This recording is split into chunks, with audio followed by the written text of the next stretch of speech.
Kami berdoa saat ini ya Tuhan Yesus. Biarkan ibadah malam 10 malam Pentakosta ini ya Tuhan. Kami minta kuasa Roh Kudus mengurapi setiap kami. Setiap jiwa yang menyaksikan tayangan ibadah ini ya Tuhan. Kami percaya di mana mereka berada, mereka pun menerima kuasa-Mu yang sama. Karena kuasa-Mu tidak terbatas oleh ruang dan waktu. Engkau maha hadir bersama kami Tuhan. Pimpin kami ya Tuhan Yesus. Bahkan setiap jalannya ibadah boleh berjalan dengan penyertaan campur tangan Tuhan. Kami tabiskan ibadah saat ini Tuhan. Dalam nama Bapa, Putra, Roh Kudus, dalam nama Tuhan Yesus Kristus. Seperti yang Kau ajarkan kami dalam berdoa. Doa Bapa kami. Bapa kami yang di sorga. Dikuduskanlah nama-Mu. Datanglah kerajaan-Mu. Jadilah kehendak-Mu di bumi seperti di sorga. Berikanlah kami pada hari makan kami yang secukupnya. Dan ampunilah kami. Seperti kami juga mengampuni orang yang bersalah kepada kami. Dan janganlah membawa kami dalam pencobaan, tapi lepaskanlah kami daripada yang jahat. Sebab Engkau lah punya kerajaan, kuasa dan kemuliaan kekal sampai selama-lamanya. Dalam nama Yesus, haleluya. Amin. Haleluya. Saya percaya saat ini saudara, ketika Roh Allah bersama dengan kita, maka jiwamu terus bersuka cita dan rohmu akan tetap tinggal diam dan siap menari bagi nama Tuhan. Seperti pujiannya. Bila Roh Allah ada di dalamku, bukan menari seperti Daud menari. Bila Roh Allah ada di dalamku, ku kan menari seperti Daud menari. Ku kan menari, ku kan menari, ku kan menari seperti Daud menari. Ku kan menari, ku kan menari, ku kan menari seperti Daud menari. Berikan pujian bagi nama Tuhan malam hari ini. Sebab Roh Kudus mengurapi kita saat ini saudara. Bila Roh Allah ada di dalamku, ku kan menari seperti Daud menari. Bila Roh Allah ada di dalamku, ku kan menari seperti Daud menari. Ku kan menari, ku kan menari, ku kan menari seperti Daud menari. Ku kan menari, ku kan menari, ku kan menari seperti Daud menari. Ku kan menari, ku kan menari, ku kan menari seperti Daud menari.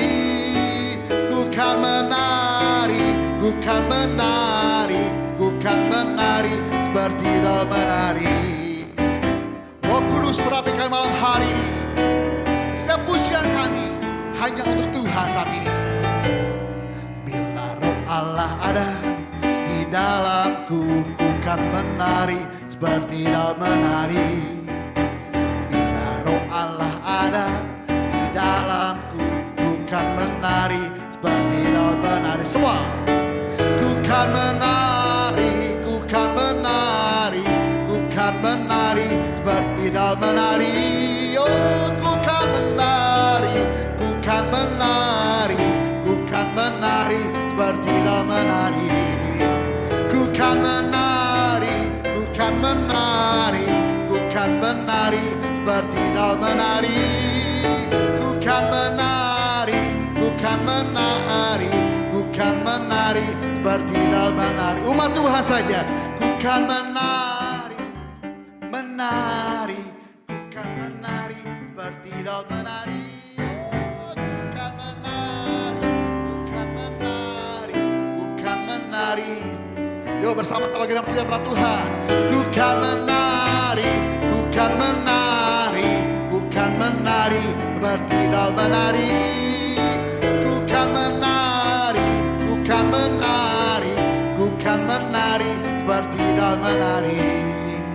Ku kan menari, ku kan menari, ku kan menari seperti Daud menari. Oh, ku kan menari, kan menari, ku kan menari seperti Daud menari.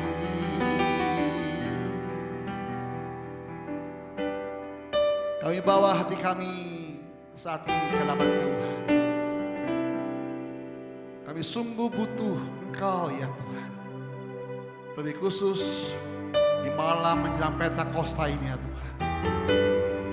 Seperti murid-murid Yesus diam di sebuah tempat menantikan janji Tuhan terjadi.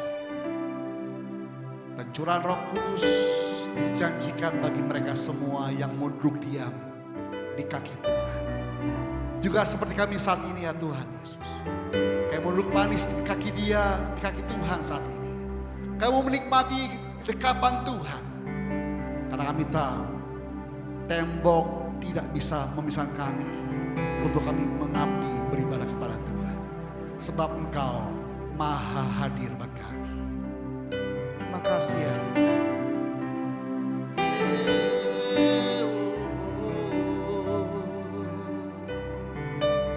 Makasih Tuhan.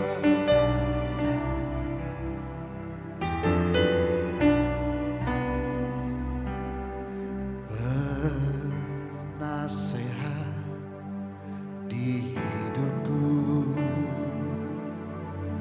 penghibur bagi jiwaku, ya Roh Kudus penolongku di tubuh jiwa dan rohku. Penasehat di hidupku, penghibur bagi jiwaku, ya Roh Kudus penolongku di tubuh jiwa dan rohku. Engkau Maha hadir, Roh Kudus di sini Kau bagiku. Pimpin hidupku dan jalanku, kuasa-Mu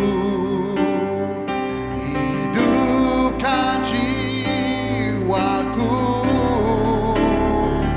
Engkau Maha hadir, Roh Kudus di sini Kau bagiku.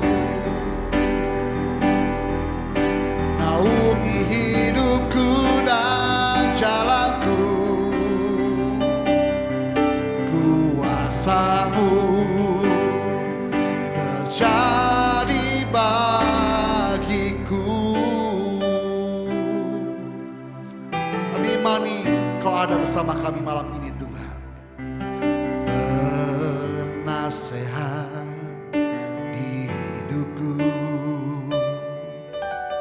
penghibur bagi jiwaku, ya Roh Kudus penolongku di tubuh jiwa dan rohku.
Tuhan saja. Hadir, oh kudus di sini kau bagiku. Pimpin hidupku dan jalanku. Kuasamu, jiwaku, oh, Engkau maha hadir. Roh Kudus bagiku, naungi hidupku dan jalanku. Kuasamu terjadi Yuk bersama-sama kita nama Tuhan. Kau maha hadir, kau maha hadir. Roh Kudus di sini kau bagiku. Pimpin hidupku dan jalanku. Kuasamu hidupkan jiwaku. Engkau maha hadir. Roh Kudus di sini kau bagiku. Naungi hidupku dan jalanku. Kuasamu terjadi bagiku.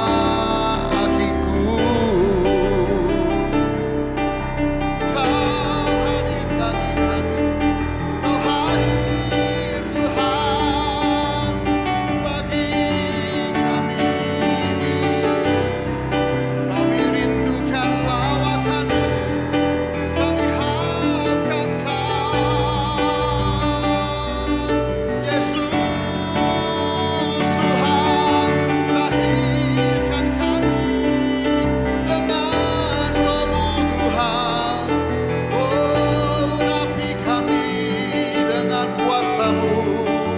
Kuasa-Mu membangkitkan jiwa kami yang hauskan Kau Tuhan.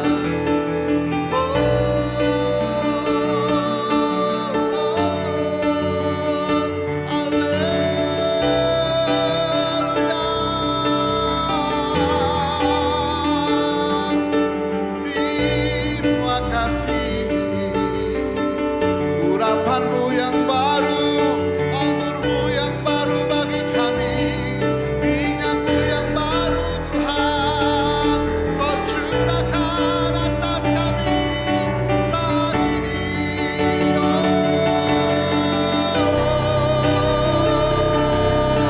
Terima kasih.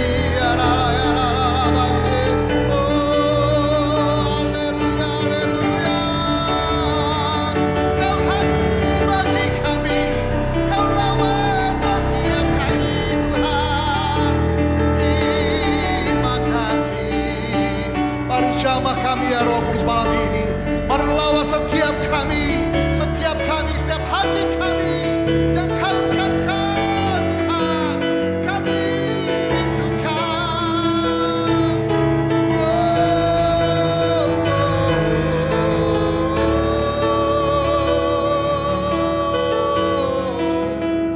Jamah kami Tuhan, jamah kami Tuhan Yesus, jamah kami Roh Kudus yang manis. Kami butuh Kau saat ini, kami hauskan Kau. Terima kasih Tuhan. Hampiri setiap kami saat ini ya Tuhan Yesus. Dimanapun kami berada, kami percaya Kau maha hadir bersama kami. Kau sanggup ubahkan hati kami. Kau sanggup ubahkan hidup kami. Kau sanggup ubahkan pikiran kami. Kau sanggup sembuhkan kami. Kau sanggup pulihkan kami. Kau sanggup berkatkan malam ini. Di dalam nama Yesus Tuhan. Haleluya.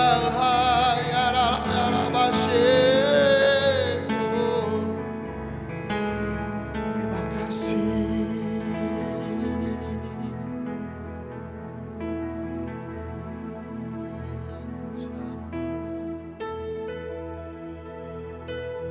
Jamah kami. Kasih Yesus. Ketika Kau menjamah kami, kami percaya hidup kami diubahkan Tuhan.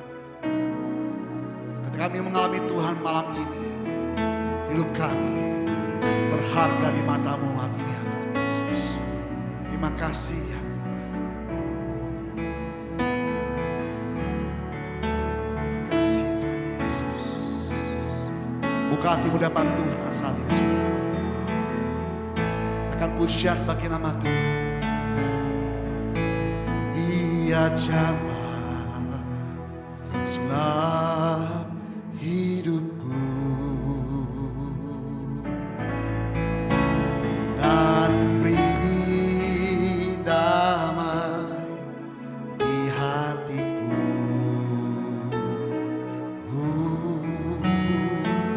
Semua telah berubah dan aku tahu Dia jamah ku jadi baru.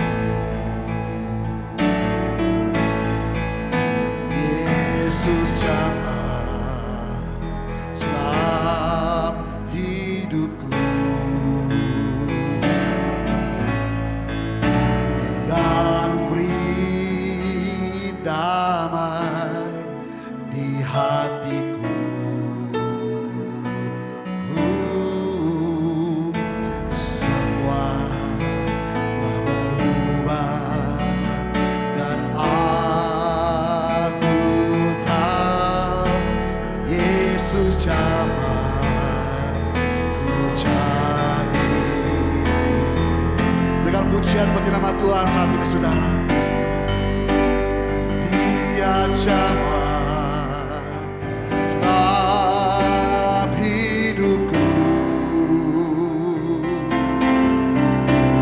dan beri damai di hatiku. Semua telah berubah dan aku tahu Yesus jamah ku jadi. Yang sakit bangkit imanmu sama Tuhan.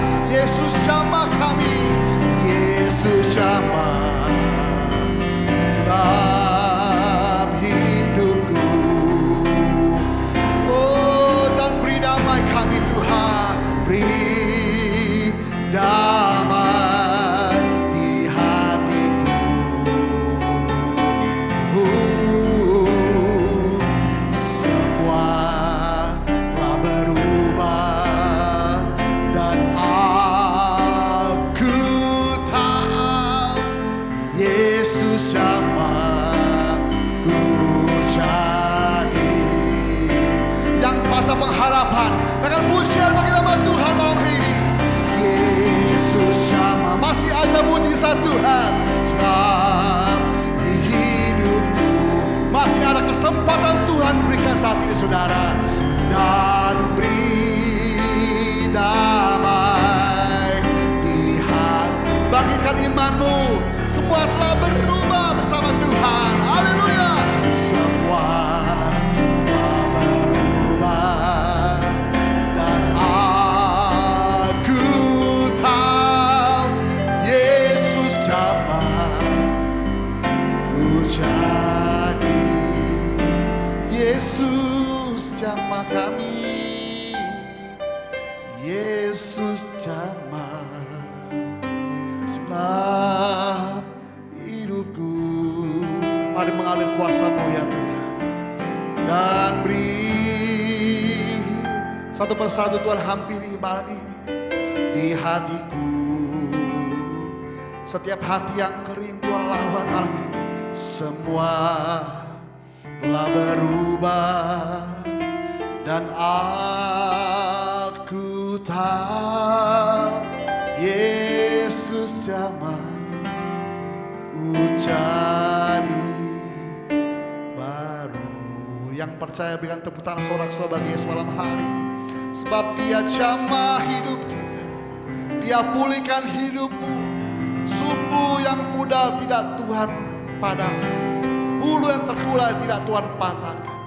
Sebab kami adalah umat-umat Tuhan yang Kau sayangi ya Tuhan Yesus. Haleluya. Dengan kuasa api Tuhan terus menyala bersama kita saat ini saudara. Haleluya. Berikan sorak-sorai bagi nama Tuhan semuanya. Yes. Dengan jiwa memuji Tuhan, dengan hati terus bersorak bagi nama Tuhan saat ini saudara. Jiwa bebas terlepas, kuasa maut telah terhempas. Nama Yesus pemenang, nama Yesus jawaban. Maka takkan berhenti, berlari sampai akhir. Sukan tinggi namanya, sukan ajaib namanya. Roh Kudus membakar setiap kami. Ada pujian mujizat terjadi. Mengalir kuasa-Mu, nyalakan api-Mu. Ku nyanyi oh oh oh oh oh oh oh oh. Bercurah kuasa-Mu, nyalakan api-Mu. Ku nyanyi oh oh oh oh oh. Keajaiban terjadi. Yo, semua bersuka cita bagi nama Tuhan saat malam hari ini. Sebab Yesus kita dahsyat.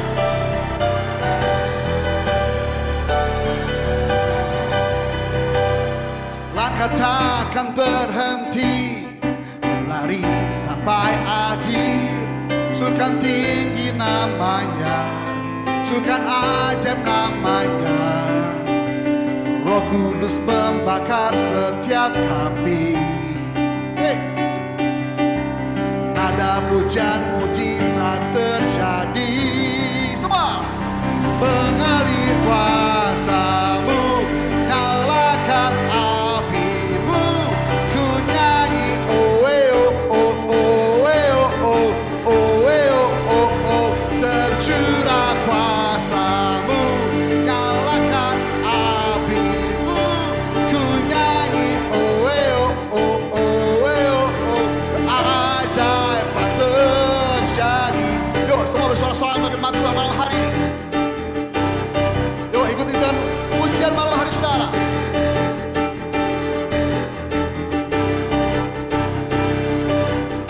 Oh oh oh saudara.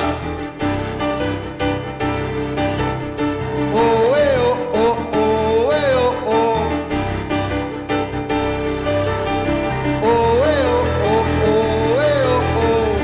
Sekarang kita kepada Tuhan.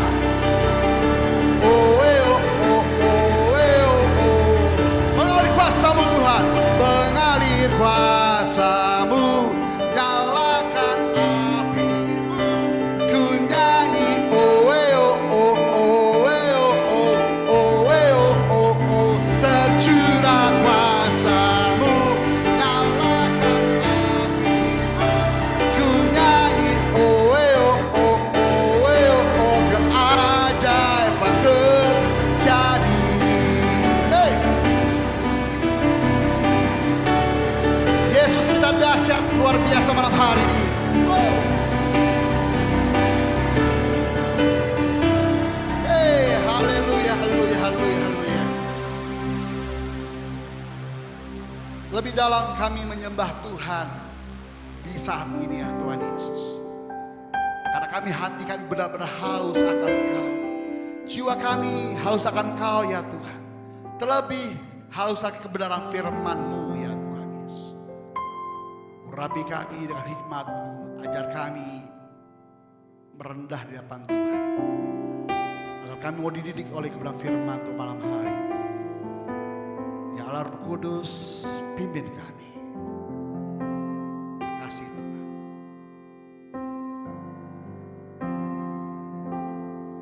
Jiwaku merindukan-Mu, Allah yang hidup, jiwaku haus kepadamu. Ya Allah yang hidup, jiwaku merindukanmu. Ya Allah yang hidup, jiwaku haus kepadamu. Ya Allah yang hidup, ku bersyukur kepadamu, sumber pengharapanku, penolongku, ya Allahku, tiada yang sepertimu. Ku bersyukur kepadamu, sumber pengharapanku, penolongku, ya Allahku, tiada yang sepertimu. Lebih sungguh bersama Tuhan saat ini, saudara. Nikmati hadiratnya. Jiwaku merindukanmu. Kau Allah yang hidup, jiwaku haus kepadamu. Kau Allah yang lebih sungguh lagi, jiwa kami Tuhan, jiwaku merindukanmu. Siapkan hatimu, terima benih firman Tuhan malam hari. Kau Allah yang hidup, oh jiwaku haus kepadamu. Kau Allah yang hidup. Mari bersyukur bagi Tuhan. Ku bersyukur kepadamu, sumber pengharapanku, penolongku, ya Allahku, tiada yang seperti. Lebih sungguh lagi bersyukur bagi Tuhan semuanya. Ku bersyukur kepadamu, sumber pengharapanku, penolongku, ya Allahku, tiada yang sepertimu Tuhan, tiada yang tiada yang sepertimu, oh, tiada yang sepertimu,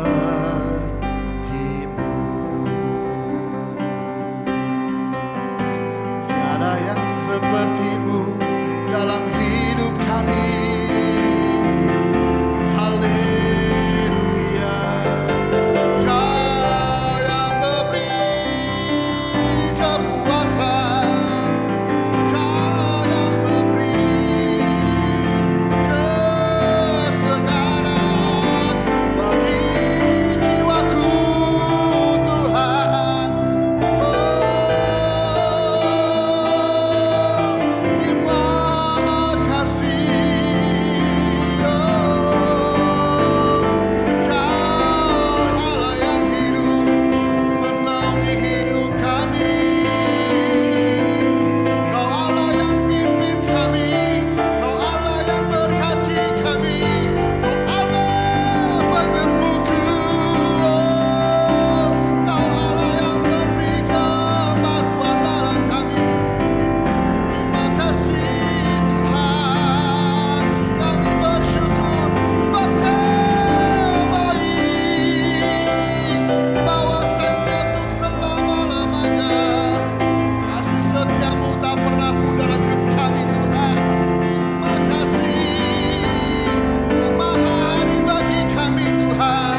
Tuhan Yesus.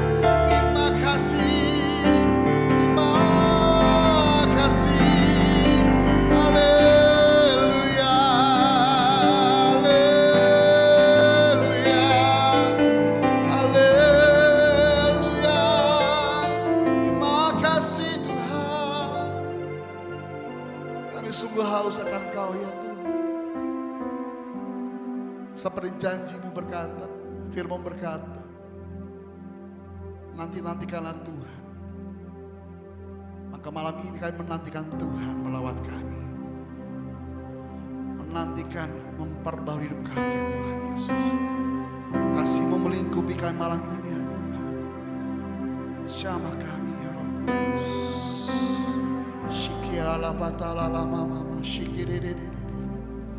Hampiri satu persatu Tuhan. Yang menyaksikan di rumah Tuhan, di jalan di mana mereka berada. Kau maha hadir bagi mereka Tuhan. Yang belum kenal pribadi-Mu Tuhan, malam ini pun ketika dia mendengar firman-Mu ya Bapa, lawatan Tuhan terjadi. Mendoa ya Tuhan bagi setiap yang sakit dan rumah sakit malam hari, yang Tuhan berdoa dalam nama Yesus. Siapa mereka Tuhan lawat malam ini ya Tuhan. Shikiala batala laba mama mama shikiala laba mama lala laba shikidededede. Makasih jiwaku merindukan-Mu. Kau Allah yang hidup. Jiwaku haus kepadamu. Ya Allah yang hidup. Ku bersyukur kepadamu, sumber pengharapanku, penolongku, ya Allahku, tiada yang seperti. Sambut firman Tuhan malam hari, kami bersyukur. Ku bersyukur kepadamu, sumber pengharapanku, penolongku, ya Allahku, tiada yang seperti-Mu, tiada yang seperti-Mu, tiada yang seperti-Mu.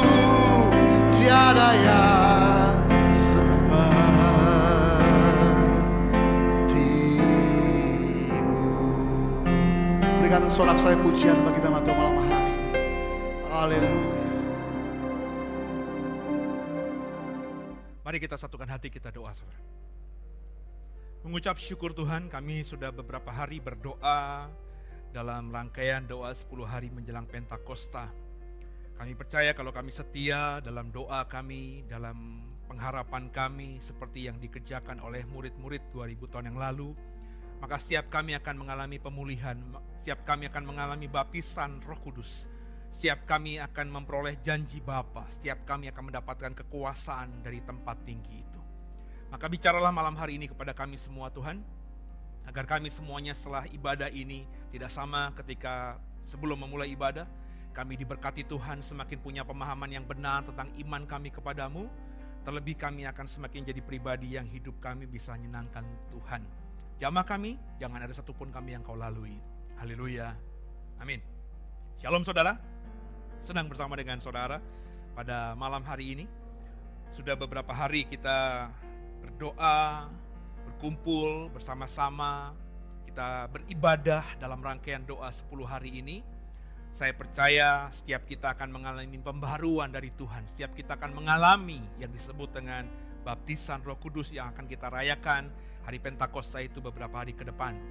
Kekasih Tuhan, mari siapkan hati kita akan sharing kebenaran firman Tuhan. Yang hari ini saya akan kembali membahas soal baptisan Roh Kudus itu apa. Mari kita buka dulu firman Tuhan dalam Kisah Rasul pasal yang pertama. ayat yang keempat dan ayat yang kelima.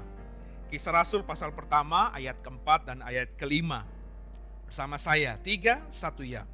Pada suatu hari ketika ia makan bersama-sama dengan mereka, ia melarang mereka meninggalkan Yerusalem dan menyuruh mereka tinggal di situ menantikan janji Bapa. Yang demikian katanya, telah kamu dengar daripadaku. Sebab Yohanes membaptis dengan air, tapi tidak lama lagi kamu akan dibaptis dengan Roh Kudus. Saudara, inilah kata-kata dibaptis dengan Roh Kudus cukup jelas bisa kita temukan dalam perjanjian baru. Terambil dalam Kisah Rasul pasal yang pertama tadi, ayat yang keempat dan ayat yang kelima. Nah, firman Tuhan jelas berkata, saya dalam ibadah yang pertama pernah mengatakan bahwa baptisan Roh Kudus itu adalah baptisan yang bukan cuma sekedar dilakukan oleh Roh Kudus, tapi sesuatu yang memang sudah dijanjikan Bapa. Saya adalah orang yang mungkin dalam kehidupan saya pernah berjanji, saudara. Dan kalau saya berjanji, saya tidak pernah berjanji yang pahit-pahit, saya selalu berjanji yang manis-manis. Terlebih Bapa di surga kalau menjanjikan sesuatu kepada anak-anaknya, pasti menjanjikan sesuatu yang baik. Di pertemuan yang pertama, di hari yang pertama ketika kita berdoa, saya mengatakan bahwa janji Bapa itu bicara mengenai kuasa dari tempat yang tinggi. Itu yang membuat kita bisa survival, membuat kita bisa bertahan dalam hidup di dunia yang jahat ini. Dunia semakin hari semakin gelap, saudara. Setan akan semakin liar mengganggu dunia ini. Bukan saja setannya, tapi kedagingan setiap manusia. Alkitab sudah menubuatkan di akhir-akhir zaman nanti, saudara, kasih manusia semakin dingin. Ya, tidak ada lagi ekspresi saling sayang, saling cinta. Ya, mengasihi sesamanya, mulai ego. Dan itu sudah bisa kita lihat hari-hari ini. Berapa banyak orang yang berusaha untuk hanya mempertahankan hidupnya tanpa mikirin orang banyak. Buka usahanya tanpa mikirin orang banyak. Tetap ada di luar rumah tanpa mikirin orang banyak. Yang dipikirkan apa? Dirinya. Hari-hari ini pemerintah, hari-hari ini bahkan pendeta-pendeta selalu menekankan kalau kita nggak kerja, kalau kita nggak keluar, ekonomi kita mati dan lain sebagainya, saudara. Padahal ada resiko kalau kita keluar, apa yang dialami oleh dunia yakni pandemi COVID-19 ini akan semakin meluas di Indonesia ini. Dan saudara, kita butuh kuasa dari tempat yang maha tinggi itu. Kuasa dari tempat yang maha tinggi dibaptis dengan Roh Kudus itu. Itu yang membuat kita bisa cerdik seperti ular, tulus seperti merpati, saudara. Jadi kalau kita sudah dibaptis dengan Roh Kudus, kita bisa terang melihat dunia ini. Mana yang jahat, mana yang baik, mana yang hitam, mana yang putih. Kekasih Tuhan di mata Tuhan. Dan saudara, pertanyaan saya, sudahkah kau dibaptis Roh Kudus? Makanya saya mengharapkan, saya berusaha mengusahakan dengan tim untuk membuat ibadah 10 hari. Dengan harapan semua saudara bisa mengerti bahwa apa yang dialami oleh murid-murid 2000 tahun yang lalu, itu harus kita teladani di hari-hari ini. Terutama dalam rangkaian doa menjelang Pentakosta yang akan kita rayakan beberapa hari ke depan. Saudara, kita kembali buka Kisah Rasul pasal 2 ayat yang 1. Apa yang dijanjikan oleh Bapa, yang disebut dengan dibaptis oleh Roh Kudus, itu terjadi dalam Kisah Rasul pasal 2 ayat yang 1. Mari sama-sama kita baca. 3, 1 ya. Ketika tiba hari Pentakosta, semua orang percaya berkumpul di satu tempat. Inilah topik yang sudah saya expose, sudah saya bagi dalam pertemuan pertama kita dalam rangkaian doa 10 hari. Di satu tempat itu, tempat di ruang atas, yang diperkirakan tempat yang sama ketika Yesus melakukan perjamuan terakhir. Tempat yang menurut Kisah Rasul pasal 12 adalah tempat yang diperkirakan rumahnya Maria, ibu dari penulis Injil Markus, yakni Yohanes Markus. Kekasih Tuhan di mata Tuhan. Di ruang atas itu ketika Pentakosta terjadi, ada 3 tanda yang terjadi di hari itu. Apa? Yang pertama, suara keras. Seperti tiupan angin keras, Alkitab katakan kalau kau membaca Kisah 2 di ayat-ayat selanjutnya. Yang kedua, tandanya adalah ada lidah-lidah api yang hinggap di kepala orang-orang percaya hari itu. Orang percaya hari itu yakni 11 murid karena Yudas Iskariot sudah mati. Kemudian Maria ibu Yesus dan saudara-saudara Yesus yang sudah percaya kepada Yesus sebagai Tuhan, bukan cuma anak dan saudaranya doang. Kemudian juga beberapa perempuan. Saya sudah katakan, saya perkirakan paling cuma 20, 30 paling banyak, saudara. Nah saudara, mereka mengalami itu. Lidah-lidah api hinggap di kepala mereka. Dan yang terakhir, mereka berkata-kata dalam bahasa roh.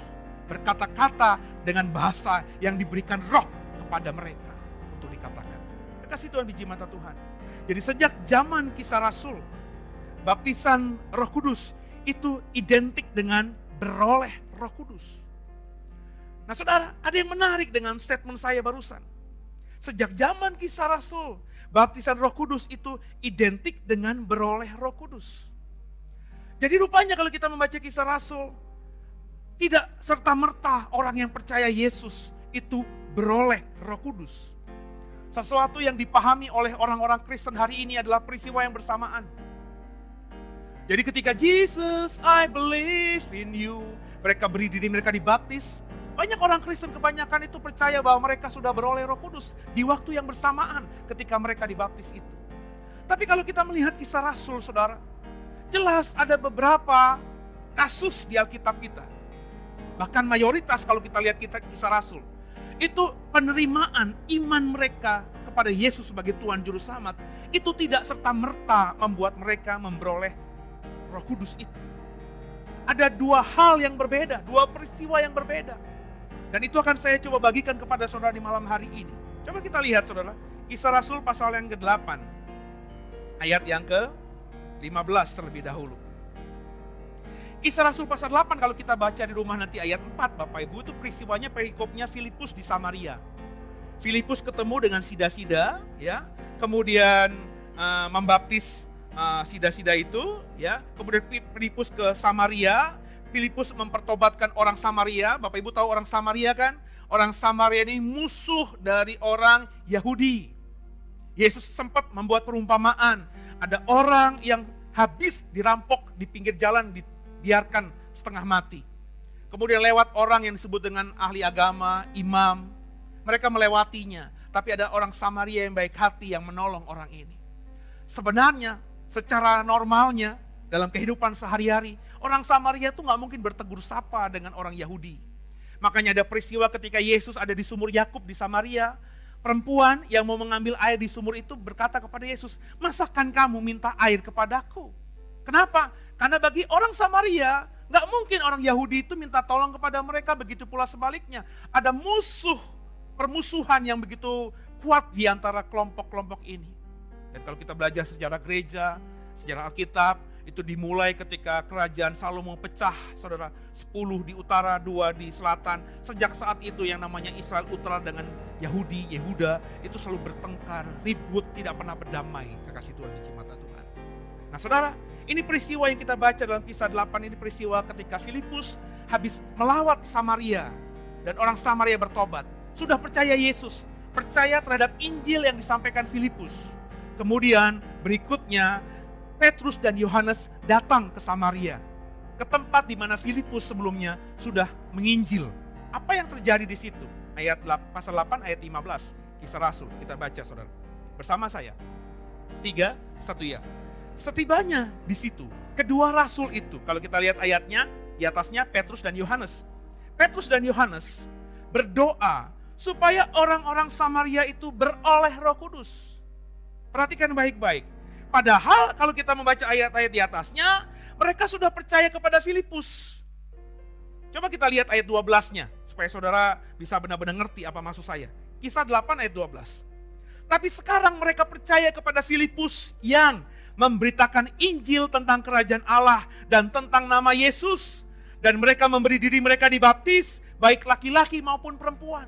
Jadi Filipus ketika mengunjungi Samaria, ketika Filipus menginjil di Samaria, orang Samaria saudara percaya terhadap Injil kerajaan Allah dan sudah percaya kepada Yesus Kristus dan memberi diri mereka untuk dibaptis di ayat 12.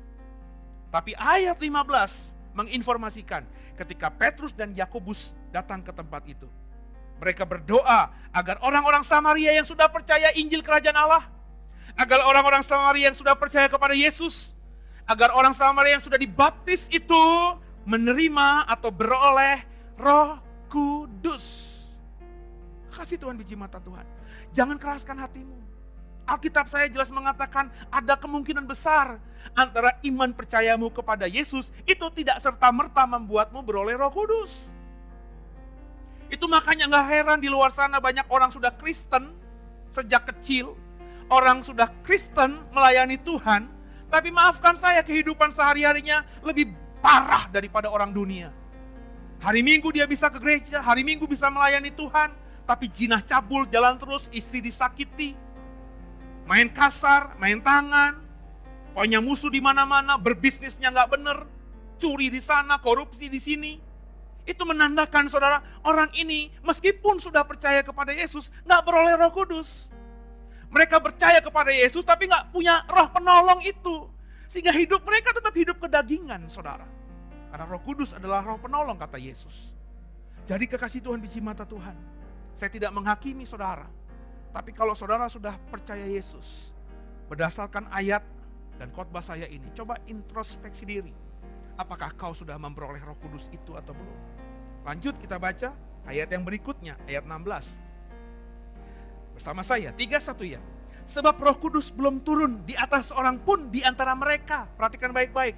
Jadi meskipun orang Samaria sudah terima Injil Kerajaan Allah, orang Samaria sudah percaya kepada Yesus, orang Samaria sudah dibaptis, gak ada seorang pun, kata Alkitab loh, bukan kata saya, yang sudah menerima di antara mereka, menerima Roh Kudus itu. Belum ada, satu pun tidak ada, kata Alkitab.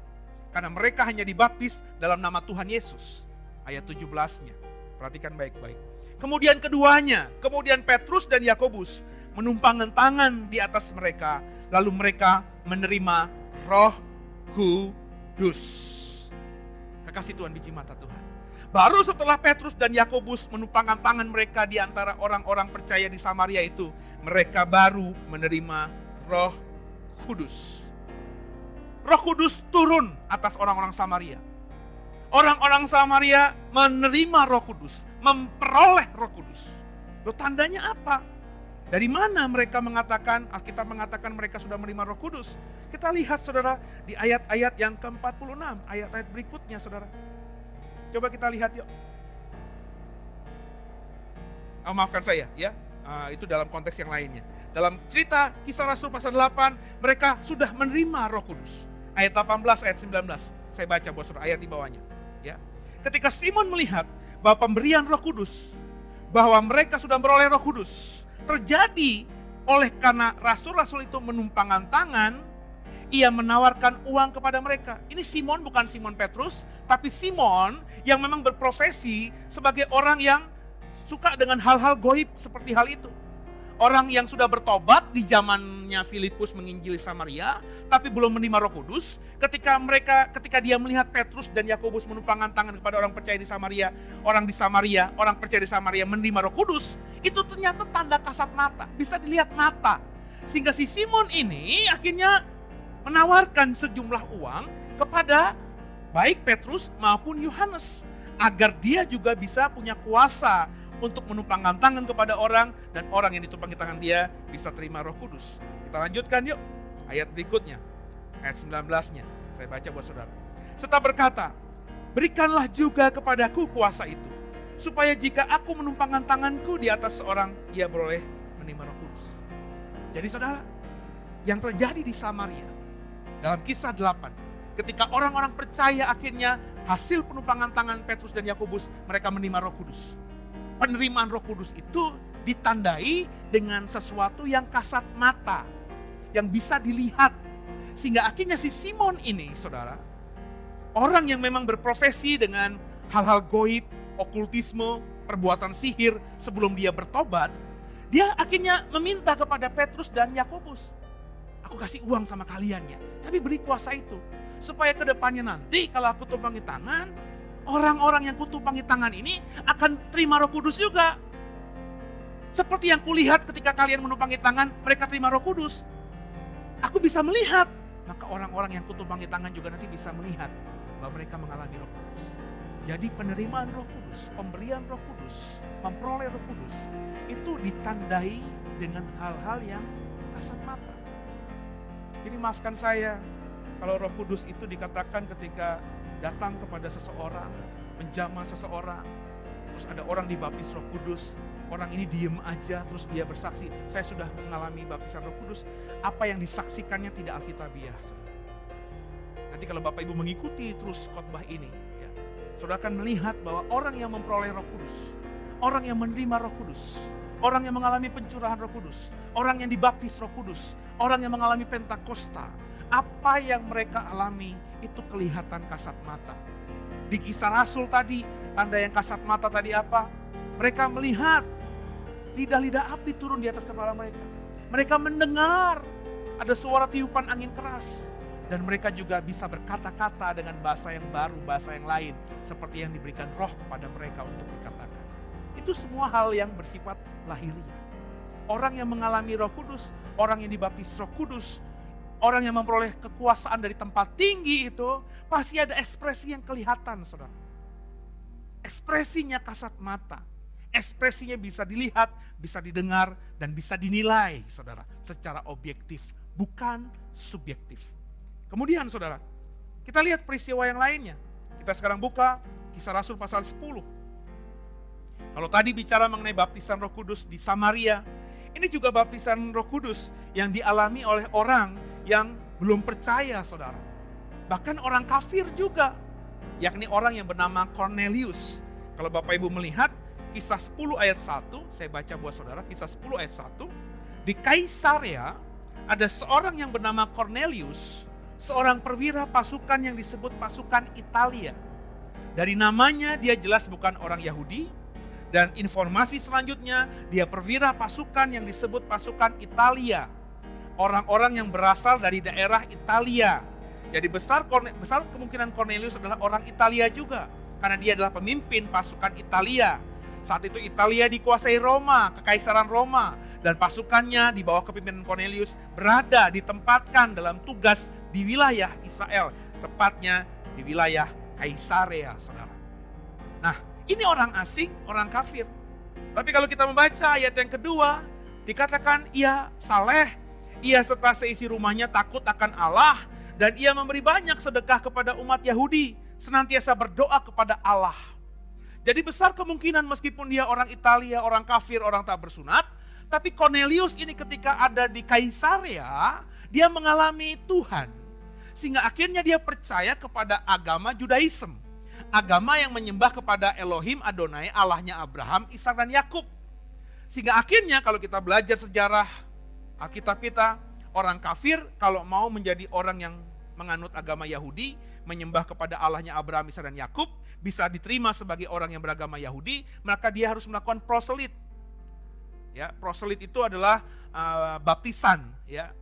Jadi baptisan orang kafir untuk menjadi orang Yahudi. Kalau laki-laki, maka syaratnya harus dikitan. Itulah hukum perjanjian antara Musa dengan Tuhan. Ingat ya, maka ketika Tuhan melawat persembahan Musa dengan api, Musa dan seisi keluarganya yang laki-laki harus dikitan. Itulah perjanjian Tuhan dengan Israel turun-temurun sampai akhir zaman. Itu kalau kita lihat bahasanya perjanjian lama. Maka orang lain yang tidak punya darah Yahudi, ketika mereka bertobat di usia tuanya, besar kemungkinan mereka belum dikitan. Nah, untuk menjadi orang yang beragama Yahudi, mereka harus dikitan agar mereka terikat dengan perjanjian antara Musa juga dengan Tuhan. Maka Cornelius ini saudara orang kafir yang sudah menjadi orang Yahudi. Makanya dia dikatakan dia murah hati kepada orang Yahudi. Dia bahkan berdoa kepada Allah. Dia mensupport sinagog, rumah ibadat orang Yahudi di situ. Apa yang terjadi atas Cornelius ini? Kita lihat ayat 44 dan ayat yang ke-45-nya di Kisah Rasul pasal 10 ini. Mari sama-sama kita baca, kita lihat Kisah 10 ayat 44 sampai dengan 45. Demikian firman Tuhan. Ketika Petrus sedang berkata demikian, turunlah Roh Kudus ke atas semua orang yang mendengarkan pemberitaan itu. Dan semua orang percaya dari golongan bersunat yang menyertai Petrus tercengang-cengang. Karena melihat bahwa karunia Roh Kudus dicurahkan ke atas bangsa-bangsa lain juga. Dari peristiwa ini saudara, ini masih di rumahnya Cornelius. Orang-orang percaya dari golongan bersunat, orang-orang Kristen yang berasal dari orang Yahudi, yang punya darah Yahudi, yang sejak lahir mereka sudah disunat, tercengang-cengang. Kenapa? Karena mereka melihat karunia Roh Kudus dicurahkan ke atas bangsa-bangsa lain juga. Maksudnya dicurahkan ke atas Kornelius dan seisi rumahnya, yang notabene besar kemungkinan orang kafir, besar kemungkinan orang Italia, saudara, orang yang tidak percaya kepada Tuhan. Nah, kekasih Tuhan, biji mata Tuhan, informasi ayat 44-45 mengatakan bahwa Roh Kudus turun, karunia Roh Kudus dicurahkan kepada Kornelius ini. Apa tandanya? Tandanya seperti apa Roh Kudus itu dicurahkan sehingga orang-orang percaya dari golongan bersunat itu tercengang-cengang. Mereka bisa lihat dengan kasat mata. Ayat 46. Dialah Alkitab menjelaskan Alkitab. Mari sama-sama kita lihat ayat 46. 3, 1, ya. Sebab mereka mendengar. Perhatikan, orang-orang yang percaya dari golongan bersunat itu kagum, tercengang-cengang melihat orang-orang kafir, orang-orang yang tak bersunat itu menerima kuasa Roh Kudus. Kenapa? Ayat 46, karena mereka mendengar orang-orang itu, orang-orang dari bangsa-bangsa lain itu berkata-kata dalam bahasa roh dan memuliakan Allah. Lalu kata Petrus seterusnya. Jadi saudara, orang-orang percaya dari kelompok yang bersunat, jadi dulunya mereka adalah orang Yahudi, seperti Petrus, seperti Yakobus dan murid-murid Tuhan Yesus. Mereka sebelum jadi Kristen kan mereka orang Yahudi. Sebagai Yahudi mereka sudah disunat sejak lahir, ya. Mereka itu tercengang-cengang melihat apa? Karunia Roh Kudus dicurahkan kepada Kornelius dan seisi rumahnya. Kok bisa sih? Kenapa mereka bisa mengatakan mereka melihat karunia Roh Kudus dicurahkan kepada Kornelius? Karena ayat 46, mereka melihat ada hal yang kasat mata yang mereka bisa lihat. Apa itu? Kornelius dan seisi rumahnya berkata-kata dalam bahasa roh dan memuliakan Allah. Lalu berkata Petrus dan seterusnya. Kekasih Tuhan, biji mata Tuhan. Yang saya mau katakan di sini jelas bahwa kasat mata yang dilihat oleh orang-orang percaya dari kelompok bersunat sehingga akhirnya berani berkata Kornelius mengalami karunia Roh Kudus. Kornelius mengalami pencurahan Roh Kudus karena mereka melihat Kornelius dan seisi rumahnya berkata-kata dalam bahasa roh. Berbahasa roh, berkata-kata dalam bahasa roh. Berkata-kata dalam bahasa roh itu yang seperti apa? Kan itu pertanyaan kan? Apakah seperti banyak gereja saat ini kira tata gitu? Atau seperti Kisah Rasul pasal 2. Kisah Rasul pasal 2 itu kan berbahasa roh, dikatakan orang-orang murid-murid yang mengalami Pentakosta itu bisa berbahasa bahasa asing. Sehingga orang-orang dari daerah lain yang tidak sebahasa dengan mereka mengerti apa yang diucapkannya padahal mereka nelayan. Jadi si Petrus bisa bahasa Partia, bisa bahasa Ethiopia dan lain sebagainya. Dan semua orang-orang yang berkumpul di Pentakosta di Yerusalem itu bisa mengerti. Loh mereka kan orang Galilea, mereka gak terpelajar. Kenapa mereka bisa ngomong bahasa Libya, bahasa Partia, bisa Ethiopia dan lain sebagainya. Apakah seperti itu bahasa rohnya? Coba kita lihat ya saudara, yuk. Kita lihat apa? Ayat setelahnya. Penjelasan Petrus ketika dia mempertanggungjawabkan ini kepada orang-orang di Yerusalem, kepada sidang di Yerusalem. Terdapat dalam Kisah Rasul 11. Kita lihat ayat ke-15-nya. Kisah Rasul 11 ayat yang ke-15. Jadi habis dari peristiwa ini Petrus kembali ke Yerusalem, dia mempertanggungjawabkan apa yang dia lakukan kepada Kornelius ini, kepada sidang di Yerusalem. Ayat 15, Kisah 11. Bersama saya. 3-1 ya. Dan ketika aku mulai bicara, kata Petrus, turunlah Roh Kudus ke atas mereka. Kata siapa? Kornelius dan seisi rumahnya. Sama seperti dahulu ke atas kita. Jadi peristiwa yang dialami saudara oleh Kornelius dan seisi rumahnya itu dikatakan tadi dalam Kisah Rasul 10 ayat yang ke-46, mereka berkata-kata dalam bahasa roh itu adalah sama persis seperti apa yang dialami oleh Petrus dan murid-murid yang lain dulu ketika peristiwa Pentakosta. Bahasanya Petrus sama seperti dahulu ke atas kita. Jadi persis saudara, persis sama. Ya, ayat 16-nya kita baca. 3-1 ya. Maka teringatlah aku akan perkataan Tuhan. Yohanes membaptis dengan air, tapi kamu akan dibaptis dengan Roh Kudus. Jadi Roh Kudus itu saudara, ketika terjadi, ketika dicurahkan, ketika kita mengalami baptisan Roh Kudus, maka tanda yang kasat mata menurut Petrus dalam peristiwa Kornelius adalah Kornelius dan seisi rumahnya bisa berkata-kata dalam bahasa roh sama seperti yang dialaminya dan murid-murid lainnya ketika peristiwa Pentakosta pertama. Jadi saudara, Berdasarkan ini, orang yang dibaptis roh, mengalami baptisan Roh Kudus, itu terlihat kasat mata oleh orang sekitarnya. Alkitab mengatakan mereka tanda mengalami baptisan Roh Kudus adalah berkata-kata dalam bahasa roh. Dalam Kisah Rasul pasal 2 ada 3 tanda tadi kan. Yang pertama, tiupan angin keras. Itu nggak terjadi di Samaria. Itu nggak terjadi dalam Kisah Rasul pasal 8. Itu juga tidak terjadi dalam Kisah Rasul pasal 10 dan pasal 11 yang dialami oleh Cornelius. Tanda kedua dalam Kisah Rasul pasal 2 adalah lidah api yang hinggap di kepala. Itu nggak terjadi di Kisah 8 terhadap orang-orang Samaria ketika mengalami baptisan Roh Kudus. Itu juga tidak dialami oleh Cornelius yang dilayani oleh Petrus ini. Tapi tanda ketiga, yakni berbahasa lidah, berbahasa roh itu terjadi di Samaria dan juga terjadi di Kisah Rasul 11:10 ini. Yakni apa? Yakni berbahasa roh itu. Jadi kekasih Tuhan, biji mata Tuhan. Itu kenapa berkali-kali sebagai hamba Tuhan, saya merasa untuk terus mengingatkan saudara agar saudara mengalami baptisan roh itu. Sebab berdasarkan 2 referensi tadi, Kisah 8, Kisah 2, dan juga Kisah 10, 3 referensi tadi. Alkitab mengatakan tanda orang menerima Roh Kudus, tanda orang dibaptis Roh Kudus, tanda orang menerima janji Tuhan, tanda orang menerima kuasa dari tempat tinggi itu adalah berbahasa roh. Apakah ada cuma segitu saja? Tidak, saudara. Masih ada lagi ayatnya. Kisah 19. Kita lihat yuk. Kisah 19. Ini peristiwanya di Efesus.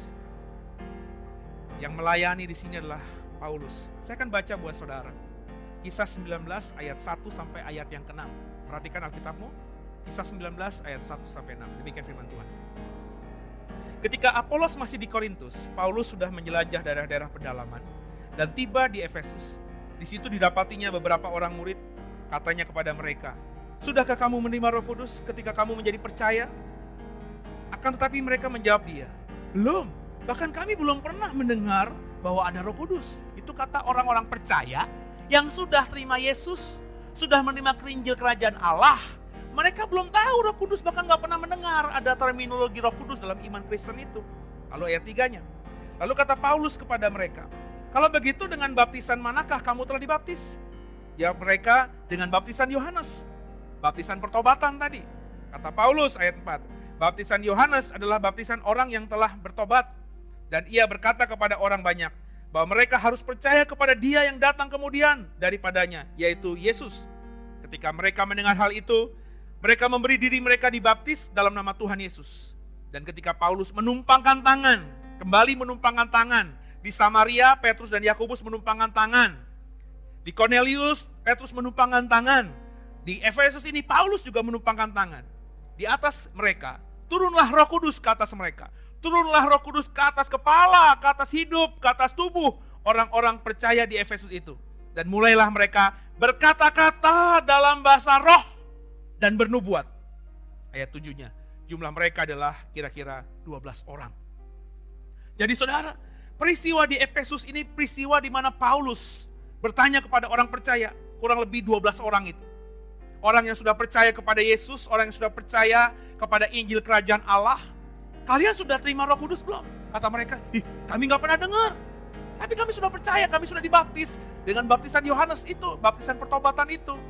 Kami sudah percaya." Maka kata Yesus, "Kamu juga harus dibaptis dalam nama Yesus." Ketika Paulus menumpangi tangan mereka, Alkitab katakan mereka mulai berkata-kata dalam bahasa roh. Dikatakan ayat 6, turunlah Roh Kudus ke atas mereka dan tandanya mereka berkata-kata dalam bahasa roh. Roh Kudus turun ke atas orang percaya di Efesus. Tandanya orang percaya yang 12 itu berbahasa roh. Kasih Tuhan, Paulus dari mana dia bisa menumpangi tangan? Kalau Petrus dan Yakobus ketika menumpangi tangan orang-orang di Samaria, mereka adalah orang yang mengalami Pentakosta pertama dalam Kisah Rasul pasal 2 kan? Lah, Paulus ini gimana? Saudara, kalau kita membaca kisah hidupnya, pertobatannya Paulus dalam Kisah Rasul pasal 9 ayat 17, itu jelas saudara. Ketika Paulus berjumpa dengan Ananias dan Paulus didoakan oleh Ananias, dia mengalami Roh Kudus. Dia juga mengalami baptisan Roh Kudus. Jadi Paulus sudah dibaptis Roh Kudus. Makanya ketika dia pergi menjadi hamba Yesus, dia yang sudah dibaptis Roh Kudus itu, ketika bertemu dengan orang-orang Kristen di Efesus yang belum dibaptis Roh Kudus, dia tumpangi tangan. Maka orang percaya yang belum mengerti Roh Kudus, nggak pernah dengar Roh Kudus, akhirnya juga mengalami pencurahan Roh Kudus. Tandanya berkata-kata dengan bahasa roh itu. Kekasih Tuhan, biji mata Tuhan. Jadi tanda berbahasa roh itu adalah sesuatu yang sangat biblical. Sesuatu yang sangat alkitabiah. Kalau kita bicara tentang ayat-ayat tadi, berbahasa roh itu bukan kira tata, atau bukan cuma sekedar berbahasa lidah asing seperti Kisah Rasul pasal 2. Ekspresinya bisa begitu. Saya tidak bilang berbahasa lidah asing, saya orang Jawa, saya orang Indonesia, tiba-tiba ketika saya mengalami baptisan Roh Kudus, saya khotbah, orang dari Ethiopia bisa ngerti bahasa saya karena saya berbahasa Ethiopia, kata mereka. Bisa jadi itu seperti itu, tapi nggak harus begitu, saudara. Bahasa roh juga bukan kira tata. Bisa jadi orang yang mengalami baptisan Roh Kudus itu berkata-kata begitu, tapi tidak harus begitu. Itu nggak harus jadi patron, sehingga akhirnya orang memaksakan diri kalau berbahasa roh kira tata. Kalau kita membaca Alkitab dengan ayat-ayat yang saya singkapkan tadi, jelas berbahasa roh itu adalah bahasa yang diberikan roh kepada kita. Tentu roh punya kuasa. Tentu roh punya sesuatu yang sesuka-sukanya dia berikan kepada kita. Maka orang yang mengalami baptisan Roh Kudus itu tandanya dia bisa berkata-kata dalam bahasa roh. Bahasa roh itu apa? Ya tergantung roh itu mengatakan kepada dia apa. Kalau ukurannya Alkitab, maka tandanya bisa bentuk ekspresinya dua. Yakni kita bisa berbahasa lidah asing, bahasa yang tidak kita kuasai, bukan bahasa ibu kita, tapi kita bisa ngomong sehingga orang yang berbahasa itu bisa mengerti khotbah kita, bisa mengerti bahasa kita. Yang kedua, berbahasa roh. Saya percaya yang seperti terjadi hari-hari ini dalam kehidupan gereja-gereja akhir zaman. Tergantung roh itu berkata apa kepada kita. Maka saya tidak setuju ada sekolah berbahasa roh, saudara. Sebab bahasa roh itu bukan didapat dari sekolah. Bahasa roh itu didapat dari Roh Kudus. Caranya memang penumpangan tangan, itu kata Alkitab. Tapi bukan masalah penumpangan tangannya, tapi Roh Kudus yang taruh bahasa baru dalam lidah kita. Nah, saudara, jadi kalau Kisah Rasul dibaca, Kisah Rasul pasal 2, di hari Pentakosta, tanda ada 3. Yang terakhir adalah berbahasa lidah, berbahasa roh. Kisah pasal 8 di Samaria, tanda orang-orang Samaria yang sudah beriman kepada Yesus ini, terima Roh Kudus, dibaptis Roh Kudus adalah mereka bisa berbahasa roh. Di Korintus, di Kaisarea oleh Cornelius, di Kisah Rasul pasal yang ke-10 tadi. Petrus mempertanggungjawabkan apa yang terjadi itu. Dia berkata, si Cornelius dan seisi rumahnya ini dibaptis Roh Kudus sama seperti kita dahulu. Jadi persis berbahasa roh. Dan yang terakhir tadi saya singkapkan dalam Kisah 19, di mana Paulus mentumpangkan tangan kepada orang percaya 12 orang di Efesus. Dan mereka menerima Roh Kudus, mereka dibaptis Roh Kudus. Tandanya mereka berbahasa roh. Kasih Tuhan, biji mata Tuhan. Jadi kalau kita lihat hal ini, maka salah satu tanda yang paling menonjol menurut Alkitab di mana orang mengalami baptisan Roh Kudus adalah berbahasa roh itu. Maka jangan ini anggap sepele. Jangan abaikan ini. Ini ditulis oleh Alkitab kita. Saya penganut pemahaman kalau Alkitab mengatakan harus saya katakan, terlebih bukan cuma sekali, ada beberapa kali di tempat yang berbeda, di kota yang berbeda kalau kita lihat konteks aslinya. Dan itu harus dipegang oleh kita.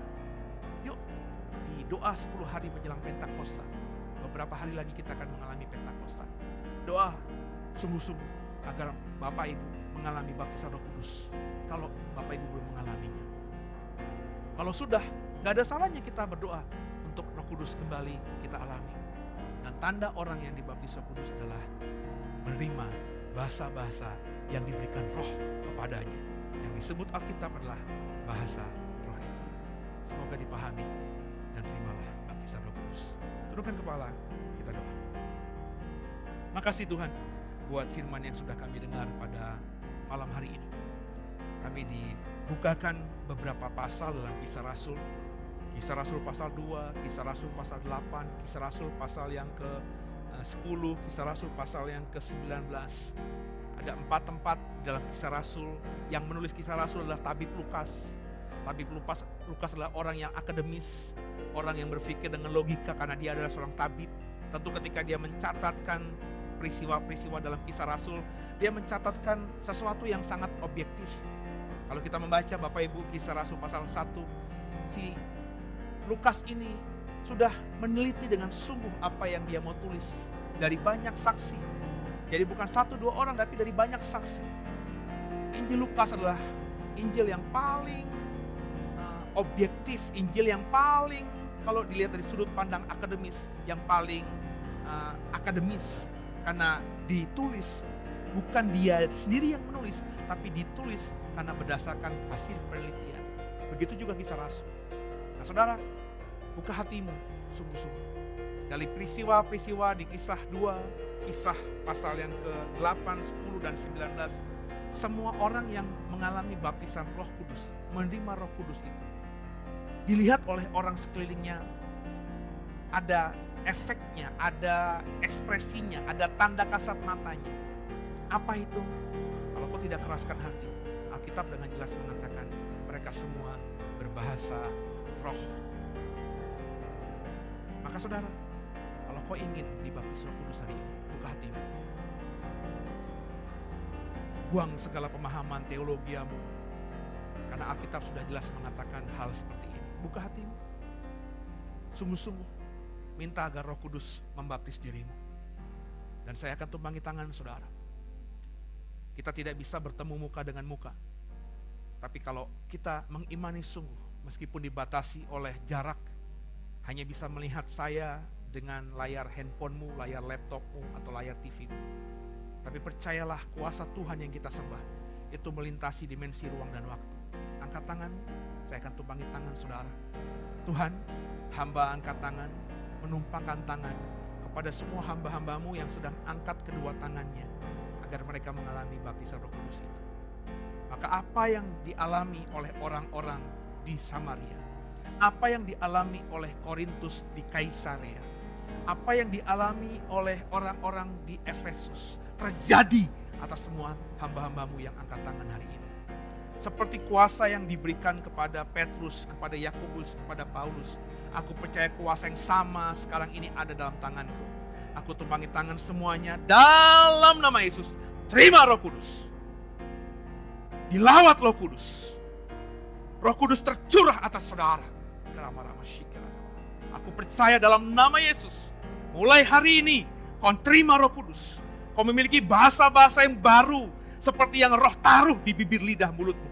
Terima dalam nama Yesus. Dan aku percaya hidupmu akan diubahkan Tuhan. Hidupmu akan dipulihkan Tuhan, karena kau sudah terima kuasa dari tempat yang maha tinggi. Makasih Tuhan Yesus buat firman yang kami dengar. Dan sebelum kami akhiri, kami mau bersyafaat. Kami doa buat dunia ini Tuhan. Kami doa belas kasihan-Mu turun atas dunia ini. Ladang sudah menguning siap untuk dituai. Tuhan, hamba doa sekali lagi buat semua yang mendengarkan khotbah ini. Tuhan pakai, Tuhan jamah, Tuhan lembutkan hati mereka. Tuhan pakai mereka sebagai terang dan garamnya Tuhan atas dunia ini.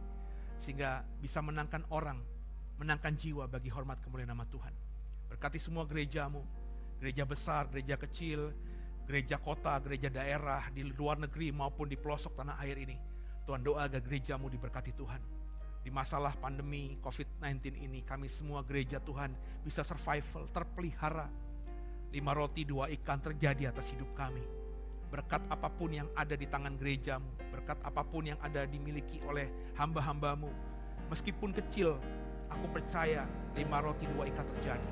Seperti janda di Sarfat hanya punya beberapa tetes minyak, tapi ketika mengimani sungguh, tetesan minyak itu tidak berhenti sampai semua bejana-bejana terpenuhi dengan minyak. Aku percaya terjadi atas gereja-Mu, aku percaya terjadi atas hamba-hamba Tuhan, terutama kami semua di JKI Doe ini diberkati Tuhan luar biasa. Semua jemaat kami terpelihara, diberkati Tuhan, rumah tangga mereka diberkati. Segala roh pemecah belah, roh perjinahan, roh perceraian kami patahkan kuasanya dalam nama Yesus. Biarlah suami terus jadi imam yang kudus, imam yang bertanggung jawab atas istri, anak-anak, keluarganya. Para istri diberkati Tuhan, terus tunduk sama suaminya, tiang doa buat keluarganya. Sehingga lewat doanya, buat suami, buat anak-anak, buat keluarga, buat pelayanannya, buat gerejanya, doanya didengar Tuhan, dijawab Tuhan. Biarlah orang tua mengasihi anak-anak, anak-anak mengasihi orang tua, dan hormat kepada orang tuanya terjadi atas semua kehidupan keluarga-keluargamu di tempat ini. Tuhan, jamah agar gerejamu, gereja bicara mengenai pribadi bukan sekedar gedung, yakni hamba-hamba Tuhan yang mendengarkan khotbah ini, yang berjemaat bersama kami. Diberkati Tuhan luar biasa. Senantiasa kami semua jadi terangnya Tuhan, jadi garamnya Tuhan di akhir zaman ini. Sehingga lewat kesaksian hidup kami nama Tuhan dipermuliakan. Lewat kesaksian kami ada jiwa-jiwa yang bertobat. Dan akhirnya ketika waktunya kami selesai di dunia ini, upah mahkota dari Tuhan tersedia buat kami. Berkati bangsa ini Tuhan, dari Sumatera sampai Papua, dari kota-kota yang kecil sampai kota-kota besar, dari ibu kota sampai ke pedalaman terpelosok. Tuhan berkati semuanya. Berkati roh takut akan Tuhan buat bangsa ini, terutama pemimpin kami, agar apa yang mereka putuskan, keputusan yang benar dari Tuhan. Berkati gerejamu Tuhan, biarlah dalam rangkaian doa 10 hari, dan terutama nanti di hari Minggu depan, kami mau merayakan hari Pentakosta. Gerejamu selalu mengalami Roh Kudus, mengalami Pentakosta, mengalami baptisan Roh Kudus, sehingga benar-benar gereja di akhir zaman ini, gereja yang benar-benar bertobat, gereja yang benar-benar diubahkan, gereja yang benar-benar dipakai oleh Tuhan, bukan dengan tampilan luarnya yang wah, tapi gereja memang benar-benar menginjil, menangkan jiwa, sampai seluruh bangsa percaya kepada Tuhan. Makasih Bapa yang baik buat semuanya. Kami percaya hidup kami ada dalam tangan-Mu. Kami serahkan roh jiwa kami, tubuh kami dalam tangan-Mu. Haleluya. Arahkan hatimu, terimalah berkat terbaik dari Tuhan Yesus Kristus. Seperti berkat yang diberikan kepada Abraham, Ishak, dan Yakub. Berkat yang sama kau terima dalam nama Tuhan Yesus Kristus. Kau jadi kepala, gak pernah jadi ekor, naik gak pernah turun. Apa yang kau pegang, yang kau kerjakan, Tuhan buat berhasil. Dan percayalah mulai hari ini keluar masuk rumahmu diberkati Tuhan. Kemanapun kau pergi, berkat yang kau bawa dari luar rumah, berkat yang daripada Tuhan. Sehingga ketika kau bawa pulang ke rumah, berkat itu bisa dirasakan, dinikmati oleh seisi rumahmu. Dan seisi rumahmu bisa mengalami surga ketika mereka hidup di bumi ini. Dan percayalah mulai hari ini yang namanya damai sejahtera dari Allah Bapa, cinta kasih karunia anugerah dari Tuhan Yesus Kristus, setelah persekutuan yang manis mesra intim dengan Roh Kudus, selalu menyertaimu, menyertaiku, keluargamu, keluargaku, mulai malam hari ini sampai nanti Maranatha, ketika Tuhan jemput kita semua di awan-awan kemuliaan. Yang diberkati yang percaya katakan dengan iman, amin. Selamat malam, Tuhan Yesus memberkatimu, haleluya. Kiranya Engkau memberkati aku berlimpah-limpah dan memperluas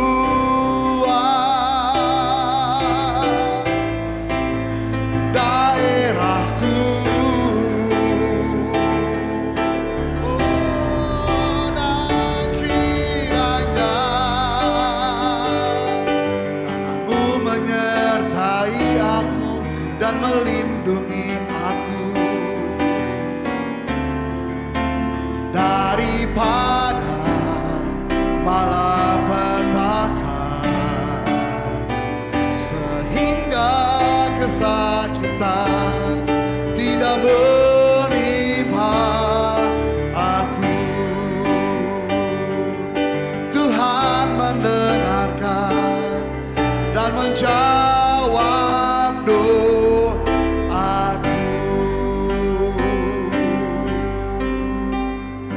Ibadah malam ini telah selesai dan Tuhan Yesus memberkati kita semuanya. Shalom.